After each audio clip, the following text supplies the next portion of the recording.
Hello and welcome to MySecurity TV, our Tech and Sec Weekly. My name is Chris Cubbage. I'm the director with MySecurity Media, and this is somewhat of a special episode. We're crossing between Sydney, Australia, and Switzerland and Vienna.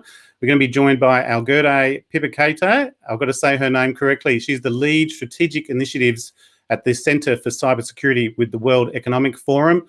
So it's great to be crossing over to Switzerland. And this came, we're not really going to go into the great detail about the cyber attack on the water treatment plant in Florida, USA, but this was the sort of the spark of this discussion as to these types of cyber attacks on critical infrastructure. So looking forward to speaking to Algirde. Then we're going to pass over after about half an hour and speaking to Thomas Lutz, who's in Vienna, Austria, and he's the senior technical lead with Frequentis. And he's working on an urban air mobility research project called GOF 2.0. So looking forward to both of these. And again, I think it's our first cross to Europe in terms of our live stream. So it's great to have our European guests with us. If this happens to be your first time listening to us, we cover on a broad field in terms of aerospace and space, defence and national security, cybersecurity and critical technology, and cities and infrastructure. We should be streaming on Facebook, LinkedIn, and YouTube. And well done to Facebook. Apparently, they're turning the news back on here for Australia, so they've sorted that out. And we will also cut this off as a Cybersecurity Weekly podcast, which you can also check out. We'll probably go for the full 60 minutes on this one, but it's conversational. And if you happen to be listening, you're very welcome to say good day from wherever you're listening in the world. And press like, and that'll be able to share that out to your colleagues. Just today, now this is not out yet, but Jane Lowe, our Singapore correspondent, just sent this through. And Dr. Tommaso Gigliardoni, now he's also in Switzerland as it happens. He's a cryptographer and quantum security researcher with Kudelski Security. I haven't even listened to this one, but it just came through today. So I happen to be linked into our Swiss interview. And so I'll put that out in the next couple of days, but that's the Cybersecurity Weekly podcast. And otherwise, you can go to the marketplace and check out our recent podcasts as well. Also from Friday, we did an interview with Cognitech and Unisys, pretty much focused on biometrics, looked at facial recognition technology trends, and then we looked at GovPass, which is an Australian initiative, and it's called the Trusted Digital Identity Framework. So this also looked at seamless passports and seamless travel as well. So quite a good discussion and both quite related to each other. Also last week, we spoke to Julie Inman-Grant, the e-safety commissioner here in Australia, and looking at online safety and public awareness, and particularly also the international trends, some troubling statistics, and that's also out as a podcast. And then previous to Julie, we then dived into the merger announcement with Ausscyber, Michelle Price, CEO with Ausscyber, and Alex Scandura, who's the CEO with Stone & Chalk. Stone & Chalk have technically acquired Ausscyber, and that might be news to Algirde. I'm not too sure if she knows the updates with Ausscyber, but there's a link there with Michelle. We are being sponsored this year with RSA and their RSA Secure ID Suite. We've also been sponsored by Genetec, and we did a Genetec ANZ 2021 update and looking at video management system software, and also with Seagate and their Skyhawk surveillance hard drives. And again, that video surveillance and video analytics focus that we took on those. So please support the sponsors. And otherwise, you can check out the marketplace. That's mysecuritymarketplace.com. And all of our latest content is now available there. Just checking the streams. We should be fine. And I'm going to bring on Algirde Pipikaite. I hope I'm saying her name correctly. And I'm sorry, I just used the Australian accent as my excuse. Algirde, thank you very much for joining us. Thank you for having me. And you sound like a true Lithuanian. Very nice. And I don't. My Swiss isn't quite as good as my German, but and actually my kids have dual Swiss citizenship, so we do have a link there. Algirde, we're definitely going to start with your role with the World Economic Forum and the Centre of Cybersecurity. Interesting title too, in terms of lead for strategic initiatives. Sounds like you got a pretty easy job there, just looking at the strategic sort of overview of what's going on. Yeah, tell us about maybe your day job and your sort of key role there at the World Economic Forum. Of course. Well, first of all, Chris, definitely thank you for having me. It's a big shoes to fill after Michelle Price, that's for sure. She's a good friend of the forum and the Center for Cybersecurity, so it's definitely a pleasure. If you want to swap jobs as well, you're more than welcome to come and lead the strategic initiatives. Yeah. What that means is actually listening very carefully to our partners, our public sector organizations and private sector partners, and understanding what are their most core strategic systemic cybersecurity challenges that we can help them to solve in terms and framework of the public-private partnership. As you may know, World Economic Forum is an international organization for public-private cooperation, and that is actually what we've been focusing for the last 50 plus years, is improving the dialogue and providing that platform for public and private sector leaders to meet. And in this regard, the World Economic Forum actually has been working and trying to solve the cybersecurity challenges on a global scale, I would say for around a decade or so. And then 3 or so years ago, in Davos, Switzerland, in our annual meeting, they actually announced the establishment of the Center for Cybersecurity. And we are very happy to have around 100 partner organizations, and including 6 of our founding partners: Accenture, Fortinet, Palo Alto Networks, Salesforce, Saudi Aramco, and Sberbank. So as you can see, it's a wide variety of industry, really diverse portfolio, even in founding partners. And that gives us a very good perspective of what are the core challenges that we need to focus on and work with our community. I think the interesting part about the World Economic Forum and the Center for Cybersecurity, and at least what attracted my attention here, is the independence and impartiality to provide this global platform for really all different players in the cybersecurity field. Switzerland, as you know, is neutral country for longer than 200, than a couple of hundred of years. So it's a perfect place for us to be situated. As I mentioned already, we focus on bringing public and private sector leaders together to collaborate. And our goal here is to bridge the gap between decision makers and cybersecurity experts. As you know, when you are in cybersecurity domain, everything seems very visible, very clear, but actually when you need to translate those technical challenges to business risk, to political risks, that's where we step in bridging that communication, and providing that platform for tech to be interpreted into the actual global risk and business risk. Is it policy orientated, as you say, sort of influencing the decision makers? Are you guiding them on policy and sort of making sure everyone's sort of singing from the same hymn sheet? Is that kind of where you would be coming from? Yes and no. So policy is one of our, core backbone, if you may. So the dialogues that happen at the World Economic Forum and the Center for Cybersecurity, the hope is that it will become either into private partner-led initiative or public partner-led initiative. Right. So to move the needle, that's the end goal. And on that, we focus in 2 domains. One is how do we improve cyber resilience in public and private sector? So, skill set gap, you name it. Calculations and metrics for cyber risk, understanding and framing it.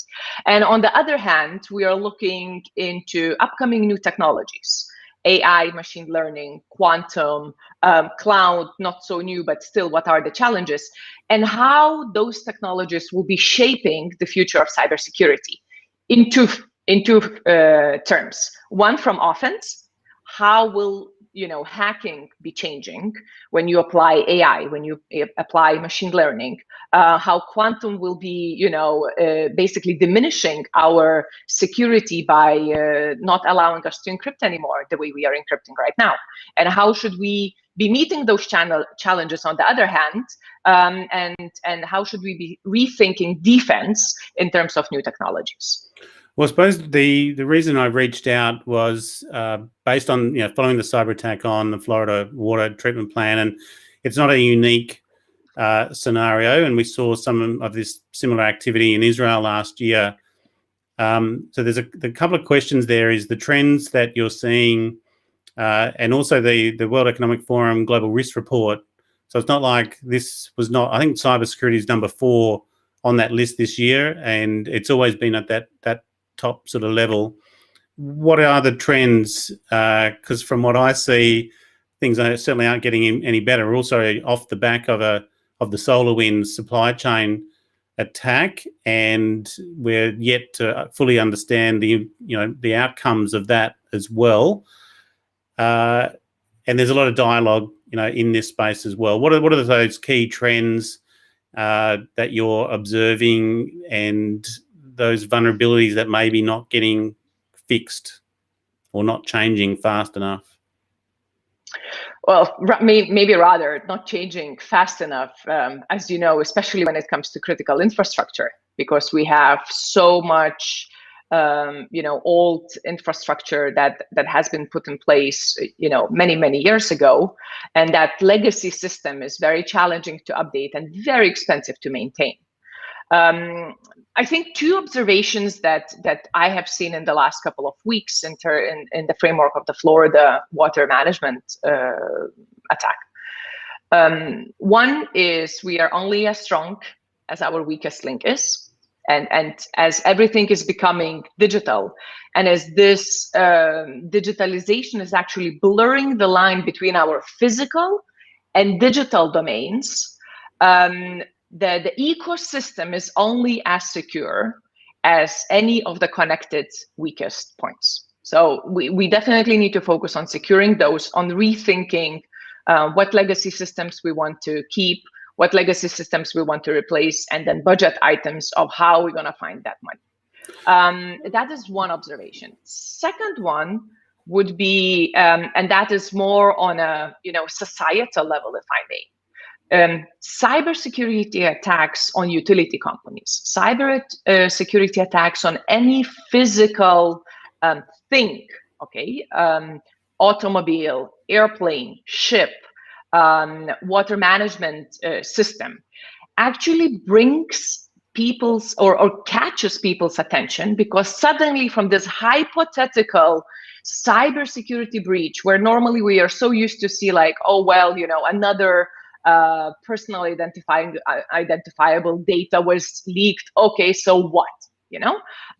This brings actually very real fear, if you may, because suddenly our physical environment, our physical safety and health standards are being threatened. And I think that's why it's catching the attention of people. It has a potential to go viral, because suddenly it's very near and dear to me. I drink water every day. You drink water every day. What does that mean? What does that mean for us as a society when we are connecting everything? Well, and we touched on it sort of pre-interview or during that discussion, is cybersecurity touches everything. That's why we have a very broad sort of domain that we cover, but cybersecurity keeps coming up again and again. How does the Centre for Cybersecurity fit in with the other work that the World Economic Forum is doing? And then also the link between cybersecurity and economics itself. And I know if you know Michelle Price as well as I do, she definitely talks about digital economy and the importance of cybersecurity in terms of the economy. So where does the Centre for Cybersecurity fit into the other work that the World Economic Forum is doing? Center has been established for the last 3 years. Cybersecurity work in the World Economic Forum has been ongoing for a decade. So in different shape or form, the World Economic Forum had a say, and partners had a platform to discuss these challenges.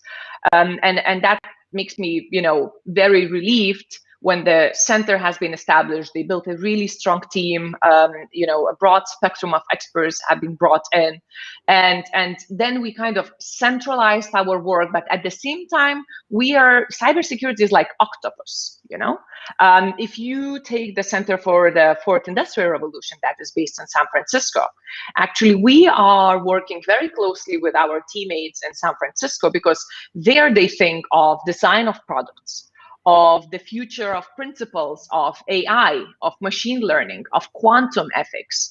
And cybersecurity and security features and principles have to be inserted from the very beginning of it.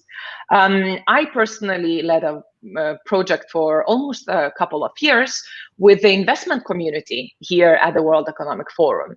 And we actually looked into at which point, at which stage, technology could be secured from the get-go. Where is that leverage point that we could identify besides the government? What are the market incentives we could be using? And that's where we identified, big financial players like Standards and Poor's, for example, that set standard, that set ratings, that provide this understanding of the global ecosystem. Actually, how should they incorporate cybersecurity risk in their, analysis? We worked closely with financial sector institutions and with technology developers and providers like Salesforce, Microsoft, Cloudflare, Bank of America. So, big buyers or big investors and developers. And we have developed a cybersecurity due diligence framework that actually allows investors to look into their portfolio companies on twofold. One, of the company's cybersecurity health, and secondly, on the product, on technology that they are developing, cybersecurity health. Because very frankly, if you do not get principles like security by design, security by default, privacy by default, privacy by design, embedded into the product design and development, you know very well, Chris, to stack them on top is more expensive, takes more time, and it's actually much more challenging. So in this work, we actually were very happy to see and bring the community together to help them think through the cyber risk, how to incorporate it, how to calculate it, and what are the important measures to consider. And work like that with different communities. So not only the cyber experts, but actually spreading the word of the importance of cybersecurity. I think that is where the main success of the World Economic Forum is. How do you engage decision makers, executives, on thinking through the long-term prism? Like if you develop an airport and you are, that big pension fund or sovereign fund, and you know that the airport that you're investing to will be operating for the next 20, 30 years. How do you secure when you actually don't even, we cannot comprehend how technology will be changing our lives in 10 years. So how, what are the frameworks to think about potential attack surfaces? And these are the incredible dialogues that we have. And that's why I love being here. I think one of the other things, as you were saying, that is, do you find that there's a 2, even a 3-tier sort of system of technology at the moment? We've got 5G, IoT, you mentioned that at the start in terms of what you're looking at, AI, and we're trying to embed that security by design, privacy by design. In fact, I'll mention Julie Inman-Grant. She's talking safety by design for things like kids and public safety. Yep. And it almost has come back into that critical infrastructure. So the new tech is kind of coming through, hopefully with some of that inbuilt. But then we have this legacy infrastructure that it's going to take, 20, 30, 50 years to see it through. And then it's managing those risks along the way. And we're almost seeing it a little bit, say, with climate change and renewables coming through, and that renewable tech sort of is following that similar roadmap. Is that where you see strategically around the world that we have to manage on an ongoing basis? We didn't design these systems to be secure in the first place, so we can't make them secure now, and we just have to sort of phase them out over time? In a perfect world, yes. In a world where budgets potentially might get cut in the near future, looking at the global economy, which is doing all right. It's doing better than we expected. Yeah. But we don't know what potentially could cripple it. Hopefully nothing, but we always need to be ready. And I think a lot of decision makers on government levels and on business levels are actually very aware.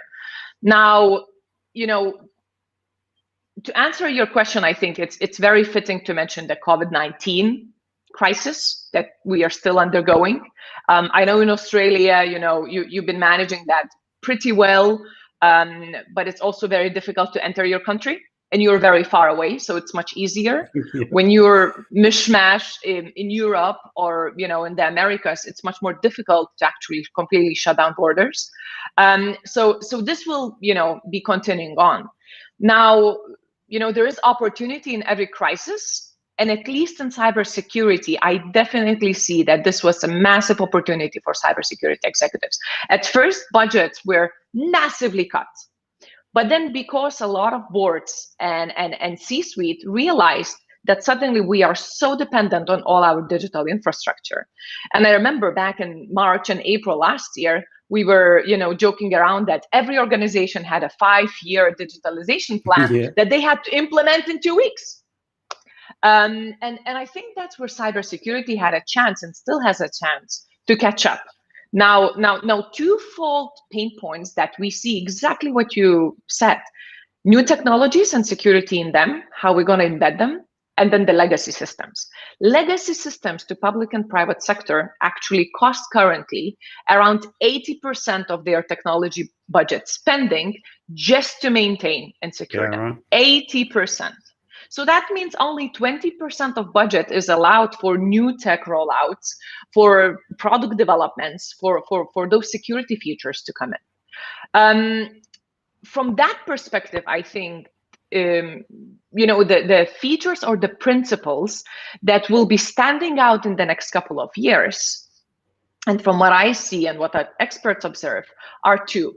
One is defense in depth, and then the zero trust. How do we ensure multiple layers of security, that we use them in a manner, in an efficient manner, to actually safeguard our assets? That will be the core, especially when we consider the legacy systems. And then zero trust, how do we ensure that every single item that tries to connect to our network is verified and we do not trust them? So those two, I think, will be the leading security features until we will kind of phase out. And in every country will be different. In every organization will be different, the phase out, depending on budgets, depending on their workforce, digitalization, and skill set, actually how much they can, they will be upskilled, and that's a great opportunity. So from that perspective, whenever I meet anyone, I immediately suggest them to join cybersecurity, because the opportunities are endless, globally and locally. Well, there's two parts, and I'm conscious of time as well to finish off. One is sort of the international government standards and sort of what type of structure should a government have. And here in Australia, we've got an Australian cybersecurity strategy. So we have a clear strategy. We've even got a sort of foreign engagement strategy for cybersecurity. We have Australian Cybersecurity Centre, and we did some interviews, say, with Israel as well. Very similar kind of structure. Is that something that sort of most leading countries should have now and do have, or do you still think that that's part in development? And one of the key questions we had here in Australia, we used to have a minister for cybersecurity, and we lost that. So there was a question there around. There was a bit of a change there in the US on this as well. How high should cybersecurity be at a ministerial level in a government, certainly a liberal democracy, to make sure that it's being considered appropriately? I think from the observation and from digitalization point of view, any country that is looking into getting or improving their digitalization. So any country that has undertaken or is planning to undertake their digitalization has to consider cybersecurity from the get-go, from multiple folds, to prepare for any potential attacks, to protect their critical infrastructure, to prepare their workforce, to engage their students, their youth, to actually choose a path of cybersecurity, and then to ensure that they really foster that dialogue between public and private sector. Almost all of our networks that we connect to, that we use every day, are in private sector's hands. All the regulation that is globally anywhere is actually done by public sector. Now, if those two do not connect, do not talk to each other, we're not going to achieve security. Or we get a situation like we did with Facebook here, where Facebook turned off and you have a disagreement, but they're talking again today. But it is a good example that public and private coming to loggerheads. Exactly. So to avoid situations like that, actually that early conversations, early stakeholder management, I think that should be really at the heart of any government official that has a cybersecurity portfolio. Let it be minister, secretary, director general, whatever the name or a title is. I think the core responsibility is actually to build those bridges and to really focus on public-private collaboration, and at the same time to not forget international and regional cooperation. Hackers do not think, well, I sit in country X, so this is only place I will hack. Oh, no. That doesn't work like that. And they do not follow any jurisdictions, any laws. They don't have to. While if you are on the bright side, on the good side of cybersecurity, you're quite limited with how much jurisprudence is allowing you to do and maneuver. So that's why that dialogue, understanding those pain points that private sector is facing, at the same time, the challenges that public sector sees every day, and how private sector with its innovation, with R&D could help sort it out, is literally at the heart of solving strategic systemic cybersecurity challenges globally, regionally, and nationally. It's a lovely way to finish. I'm again conscious of the time. What I suppose, just to finish, a sort of a final sort of curly question. We could touch on skills and skills development, but that's a big topic. But what's your kind of predictions for sort of the next couple of years, 2021 through to 2022, on the back of these types of attacks, solar winds, water treatment plants and critical infrastructure? It's not even a new normal. It's just normal as usual. We will continue to see attacks, and we just have to keep getting the message out there for both public awareness, but also the policy makers and decision makers. I think if there's one prediction that I can make, and it tends to be very optimistic, so bear that in mind. I think 2020 was an incredible year for cybersecurity actually to be elevated to a strategic level discussion, from a technical matter to actually grasp attention of decision makers on public and private sector. I strongly believe that attacks that you mentioned, supply chain attack like SolarWinds, utility, critical infrastructure attacks, and everyday, awareness and connectivity on anything that you touch. We'll continue elevating cybersecurity into the strategic dialogue on country level and on organizational leadership level. And I told you, it's an optimistic point of view. Now, don't make no mistake that hackers are definitely doing the same. They are getting organized. There are proofs already that you see really patterns of hacking activities, especially from organized groups where they connect from 9 to 5, taking 1 hour break. That means they are becoming, corporized, if you may. They take Christmas breaks. They take other kinds of breaks. So it's becoming, a real industry. It's organized crime combined is third largest economy after United States and China. So it's not going to go anywhere. Criminals will be elevating their game as they were doing in past years, and they will continue applying new technologies. But at the same time, I think our eternal connectivity, this blurring line between physical and digital, will really allow us to elevate cybersecurity on a different level discussion. At least that would be my hope, and it seems to be an observation looking into last year. Very good. Look, it's always good to be optimistic. I'm an optimistic pessimist often, so I'm not too sure how it works. But look, I really do appreciate your time. I mean, I appreciate half an hour isn't very long either to discuss something like this on this level. But regardless, it's great to sort of touch base with you. It's great to hear Michelle Price's name as well mentioned, because obviously she was there, I think, at Davos this year, right?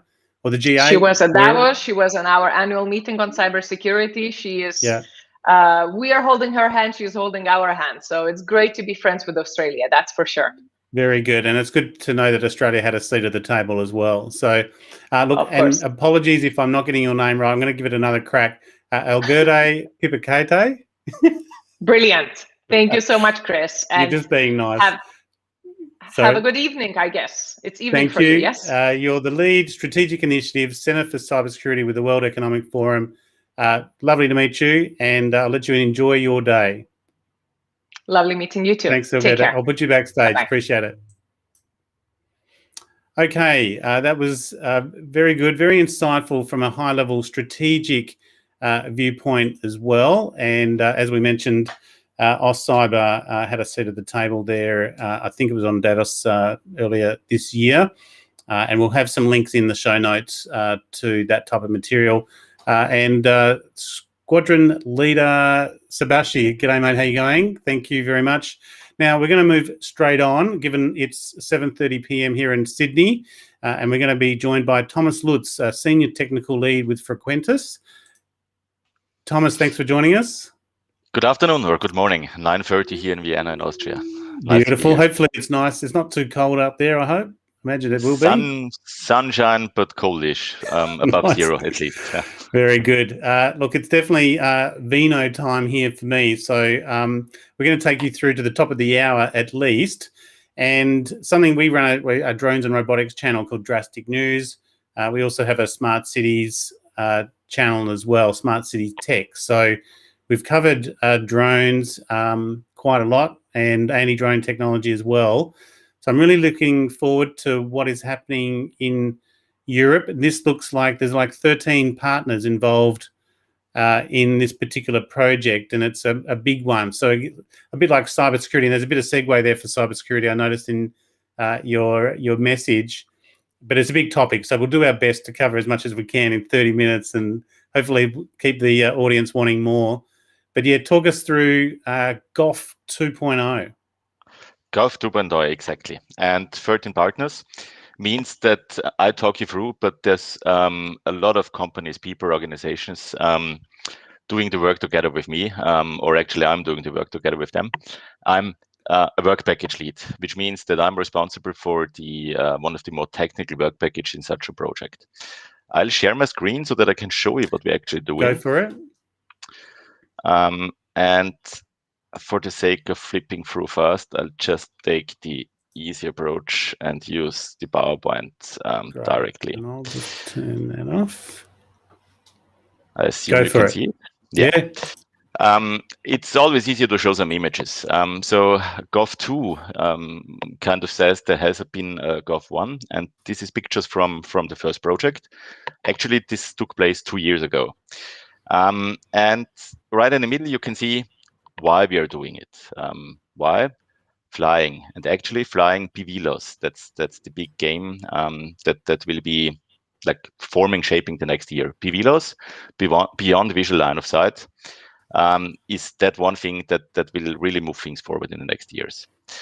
To get to the stage where you can really fly PVLOS, you need to do a few things. And the key focus of the GOF 1 project was to share information, to have every stakeholder, be it air traffic controller, be it a UTM operator, be it a drone operator, so the company, organization, person actually flying the drone, all of them being the same situational picture, or in simpler terms, making them all see the same things. And you can see up here on the left side, different user interfaces that were presented to those different stakeholders. So up here, this is more for the UTM guys, UTM meaning unmanned traffic management. And here you have an example for an integration with an actual air traffic control display. So something that you would have in a tower of an air navigation service provider. Only if everybody has the same view on what's going on out there, up there, things will be safe. Mm-hmm. And maybe, yeah, go ahead. I was going to say, and so it's like any other sort of traffic control, but this will be autonomous to a point as well. And I suppose the key, and this is over urban airspace as well, right, in terms of this project?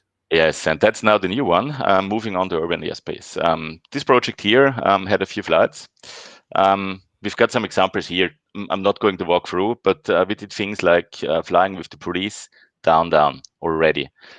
We've done things like joining a search and rescue exercise in the Gulf of Finland. The screenshot or the pictures that you've seen before was from a flight from Tallinn to Helsinki, actually 90-minute flight, so this was quite a long one. We've done inspection flights in forest, utility inspections, power lines, scanning trees to get an impression on how they are, if there's something that they need to do with a forest. And we've already done first trials with urban air mobility on an airport, flying an air taxi. And now GOF 2 takes it to the next level. 2 years is a long time in unmanned traffic management and urban mobility. A lot of things have moved. Have improved. So it's time to look at what we can do now. Maybe just talk us around, I mentioned terminology.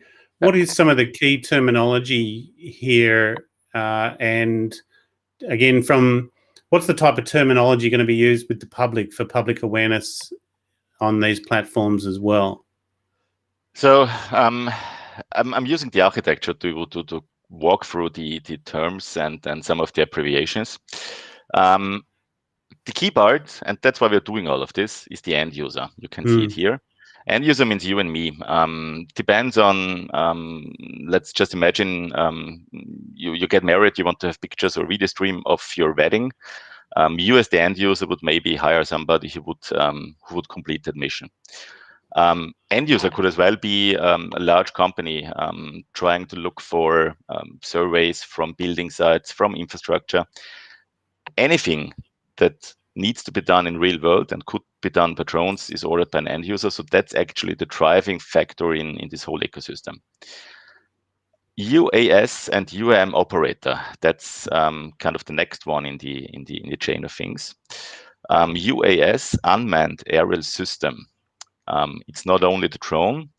If you want to have it in simpler terms, it's like the drone, the remote control, and everything that comes along with the system that you need to fly and operate the drone. Urban air mobility, flying drones, flying probably manned aircraft in an urban environment, over cities, close to cities. Why is it two terms? It's been a long talk in UTM, ATM, and a long discussion actually on figuring out who and how would name things. So in the old days, I'm tempted to say, it was easy. You had an aircraft, you had a pilot.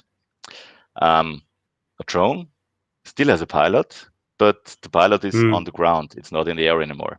So now we've got like two different things that you need to distinguish: piloted, unpiloted, where unpiloted could actually mean that a system, an autonomous system, is driving it. And then you've manned and unmanned, where in how air taxis will be in future, an autonomous system will carry a passenger. So unpiloted in the meaning of no human pilot, but manned aircraft. And that's the bigger part of urban air mobility. And this is why the terms evolve a bit. A few other things that we have up here. ANSP, that's the air navigation service provider. This is the service provider that currently ensures safety in the sky and that is responsible for making sure that aircraft don't get too close to each other. And long story put short, that all necessary information for operating aircraft is available to the end users, meaning operators and customers. Two terms maybe to conclude this journey. Common Information Service, the so-called CIS, and the USSB. This is new terms, new roles that came up with the concept of U-Space in Europe. or of the concept of drone operators and use-based service providers in the United States. Use-based service provider, this is the box here. That's an entity in an organization providing so-called use-based services to drone operators. Examples for use-based services can be things like flight approval service or providing geo-awareness. Not only looking at aeronautical information, but looking at that more detailed terrain data, safety critical information that you need if you fly a drone. Because typically drones are way smaller than planes.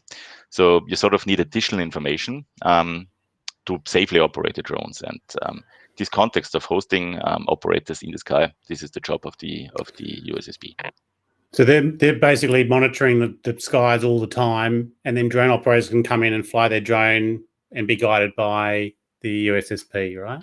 Yeah. So the idea is that everybody is aware of what's going on. So you can see it here. There's more than one, and that more than one means that they need to share information on how things in the sky look like. Yeah.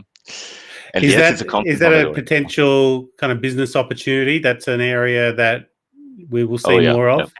Yeah, there's a lot of opportunities in here. So when I try to start talking on drones, one of the key questions is, what's the difference to what we actually have right now? In the end, it's an aircraft. It moves up in the sky, but it's a bit smaller. Actually, it's way smaller typically, at least for now.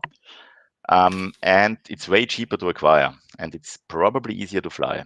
Whereas the last one is a bit disputed, but still smaller, cheaper, and on a first glance easier to fly means there's a lot more aircraft, drones flying than there are planes, and that of course means business opportunities. Yeah.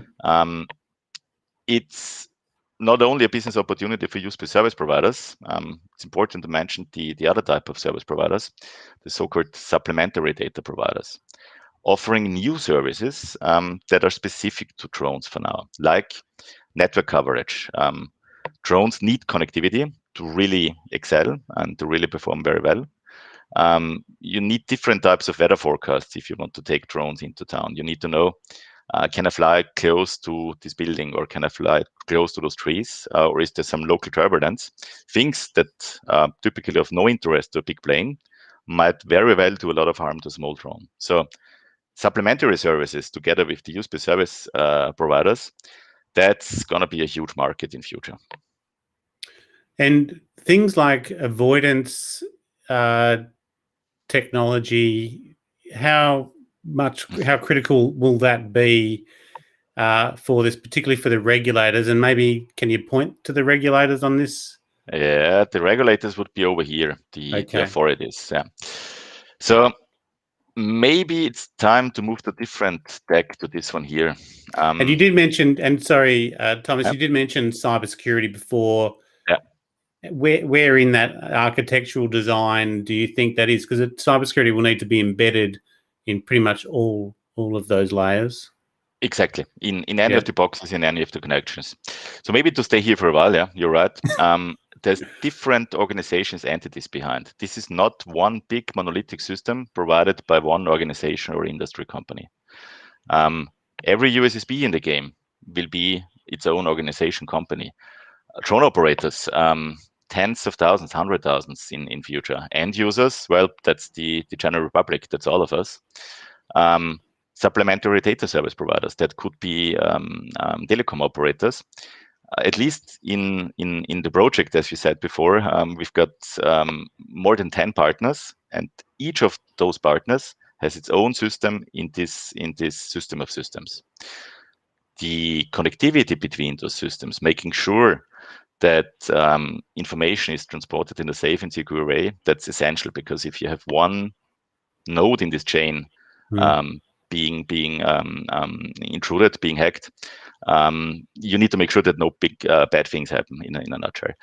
The key part in here is, at least how did you say before, you're an optimistic pessimist. I expect that sooner or later something will happen, and we need to make sure that we design the system in a way that it is resilient. So there's always a second eye taking care of what information is transported. Is a system compromised? Or in very simple terms, does it still feel all right how the system interacts and how connections work? There's also that risk. There's a lot of anti-drone technology out there as well, and making sure that can only be used for legitimate purposes and not used against any other sort of drone system as well. It needs to be quite, so there's a lot of challenges here in terms of, as you say, the resilience and the protection, not just that cybersecurity, but also the physical control of drones. And the other question I had is drone swarms and how that might overlay into a system or an architecture like that. Is that under consideration, or all these individual drones being piloted by individual drone operators? This is part of ongoing research, yes. It's not exactly in the focus of GOF 2. Why? Our focus right now in this series of validation projects is looking at the urban environment. And what's a swarm? A lot of drones flying close to each other. Maybe we should talk about a lot of drones. If you look at traffic forecasts, most forecasts say that one of the main drivers will be delivery. And if you look at the numbers, for example, there's one for Europe that says you will have around 10,000 drones per hour over a major European city. That sounds like crazy and very scary, actually, because 10,000 drones, that has to be a black wall in the sky.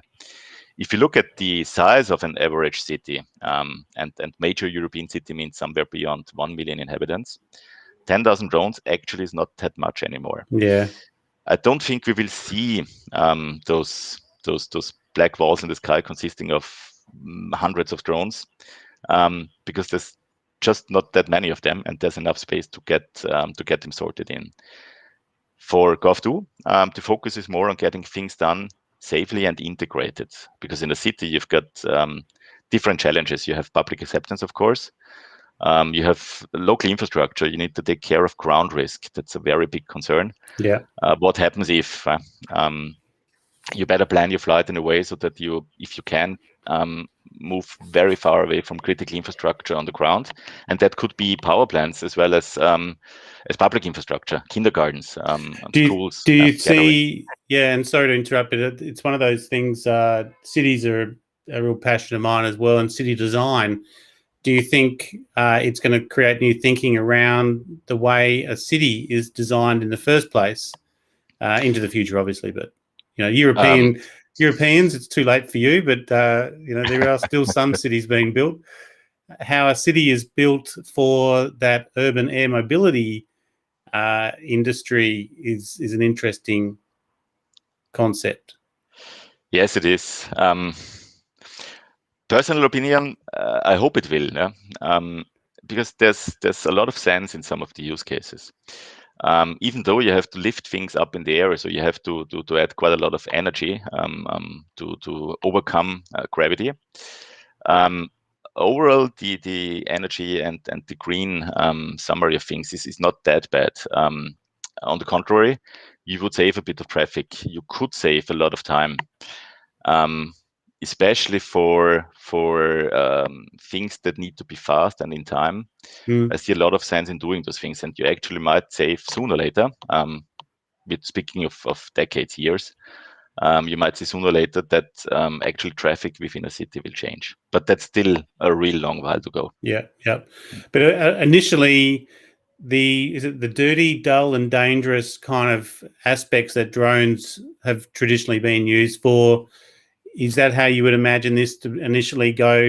Delivering medicine rather than delivering pizzas. I mean, that's hardly urgent, but we're definitely seeing that here in Australia. We're seeing drones quite actively on the beaches patrolling for sharks. That's that sort of dull sort of patrolling that needs to be done. They're starting to use it up in Queensland for delivering of medicine out to the bush. These are common sense applications that are beneficial rather than just delivering household items, basically. Common sense is exactly the point. Yeah, if you look at the scenarios that we had in GOF 1, or maybe now with an Austrian example, you have a lot of mountains. You don't fly a helicopter every day up to some remote place. You don't want to risk a helicopter if the weather is bad. So the common sense things is where you actually can take more risk by flying a drone because there's no pilot on board, where it can be faster by flying a drone. Medicine is one thing. But as well in logistics, sometimes trucks drive almost empty because there has to be a delivery done within 24 hours. And if by, I don't know, bad luck, bad timing, there's not enough other things to ship, then between like 2 Austrian cities, 2 hours drive, you've got a large car driving for just one package. That could be done with a drone, not large scale delivery, but things where you need to be fast and where you need to be efficient. And one big use case is obviously public safety. You had already some of the examples looking for sharks. Not a police task, I know, but still, there a drone is not as invasive as a pit heli, and it gives very nice overview to those people that need to take care of the general public. Putting up a drone very fast to get an overview on an incident, on a fire. Bit a while ago now in Paris, when Notre Dame was burning, one of the first things they put up was drones to see where they can go in and where there's the urgent need of fighting the fire. I think that we've not yet thought of all the use cases. As we go along, drive the environment and move things forward by adding services, by supporting with bringing existing technology to aviation, by combining stakeholders of different domains, we will see a lot more to come in the future. What's the trajectory that you're seeing? You're a lead, or in fact, you're a senior technical lead. The speed of the development here. I mentioned Australia before, and you said you know Australia quite well. And this is one project of many around the world working on this. And interesting, we just spoke to the World Economic Forum, who tend to try and keep everyone together and working to a common playbook.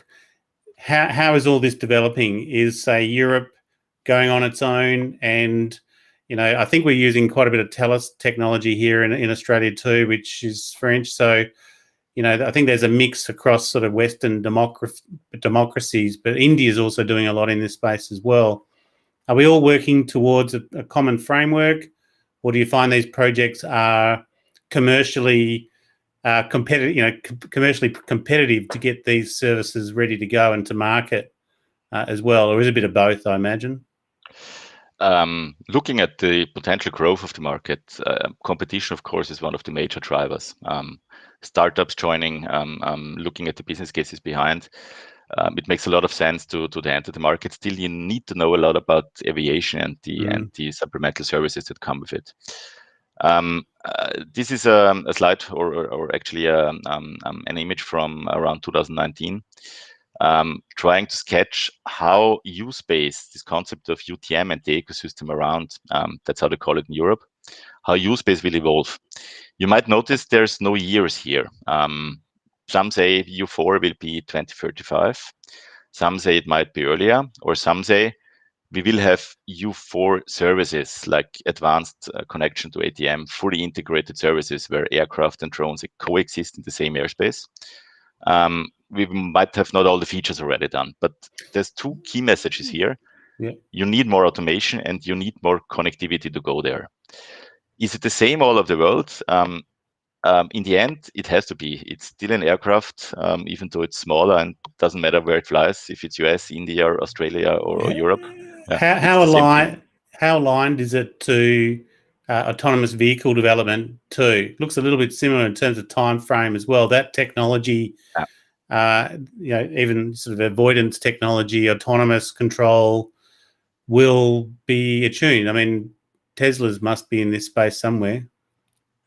I've seen some images. I think that one of the key parts is AI people will kill me now, but I think in the space, in the airspace, it's a bit easier than on the ground with regards to things that could come in your way.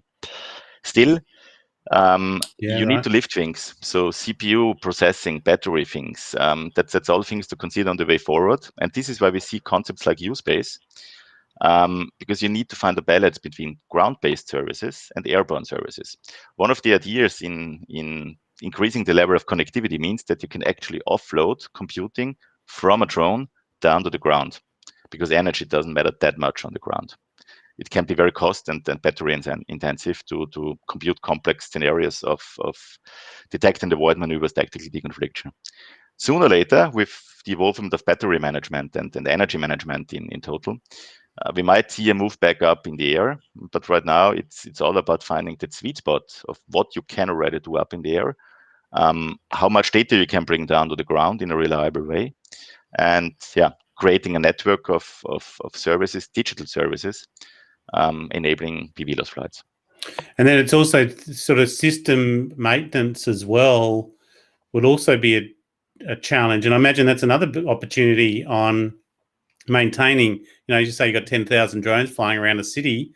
Someone's got to be able to maintain those, service them, and that's a whole sector on its own right? Oh yeah. It's hardware, creating the planes, maintaining them. That's a whole sector of its own. Typically even bigger than the digital services around. Landing pods, connectivity for those landing pods, recharging the drones, changing batteries if they're broken. There's a lot of things behind. Taking care that the payload is on, doing risk assessment. Do you think it could go again? Maybe bringing on the autonomous driverless cars, where you might own a car, but it's out there making money for you because it's autonomous and it's out there doing a service. And same thing, you'll end up owning your own drone, and it can potentially go and pick up something that you want. And then if you're not using it, someone else can come along and use it when you're not using it. Is that sort of the business case that you would imagine into the future, or an option for it? There's been talks on this, and I see a few initiatives in Europe where people try to realize such things, owning a drone, and then if you don't use it on your own, offering it for services. Right now, probably not autonomous, but piloted, but this is something that we will see. Big drones, professional drones, they are not that cheap, so reusing them makes a lot of sense.